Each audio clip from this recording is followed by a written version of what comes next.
પ્રજાસત્તાક દિવસે કર્તવ્ય પથ પર વિવિધ રાજ્યોના ટેબ્લોનું આકર્ષણ।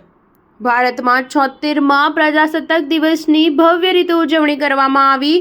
પીએમ મોદી, રાષ્ટ્રપતિ દ્રૌપદી મુર્મુ અને ચીફ ગેસ્ટ તરીકે ઇન્ડોનેશિયાના રાષ્ટ્રપતિ પ્રબોવો સુબિયાન્ટો કર્તવ્ય પથ પર આયોજિત પરેડમાં ભાગ લીધો હતો, જ્યાં વિવિધ મંત્રાલયો અને વિવિધ રાજ્યોના ટેબ્લોએ આકર્ષણ જમાવ્યું હતું। આ દરમિયાન વાયુદળના રાફેલ, સુખોઈ જેવા વિમાનો અને હેલિકોપ્ટર્સ દ્વારા માર્ચ પાસ્ટ કરીને શૌર્ય પ્રદર્શન કરાયું હતું। કર્તવ્ય પથ પર પ્રજાસત્તાક દિવસની પરેડમાં 16 રાજ્યો અને કેન્દ્ર શાસિત પ્રદેશોના ટેબ્લોના રૂપમાં સાંસ્કૃતિક વિવિધતા દર્શાવવામાં આવી હતી। પ્રજાસત્તાક દિવસની પરેડમાં 16 રાજ્યો, કેન્દ્ર શાસિત પ્રદેશો અને કેન્દ્ર સરકારના 10 મંત્રાલયો અને વિભાગોના ટેબ્લો પ્રદર્શિત કરવામાં આવ્યા હતા। આ ટેબ્લોનો મુખ્ય વિષય સુવર્ણ ભારત, વારસો અને વિકાસ હતો।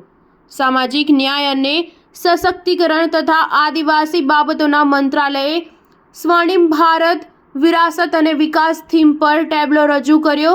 પ્રજાસત્તાક દિવસે ભારતીય વાયુસેના, ભારતીય ભૂમિદળ અને ભારતીય નેવી એમ ત્રણેય સૈન્યએ કર્તવ્ય પથ પર શૌર્ય બતાવ્યો હતો। રાફેલ અને સુખોઈ વિમાનોની ગર્જનાથી કર્તવ્ય પથ ગુંજી ઉઠ્યો હતો। સ્ટાર ન્યૂઝ 7 હંમેશા સચ્ચાઈની સાથે।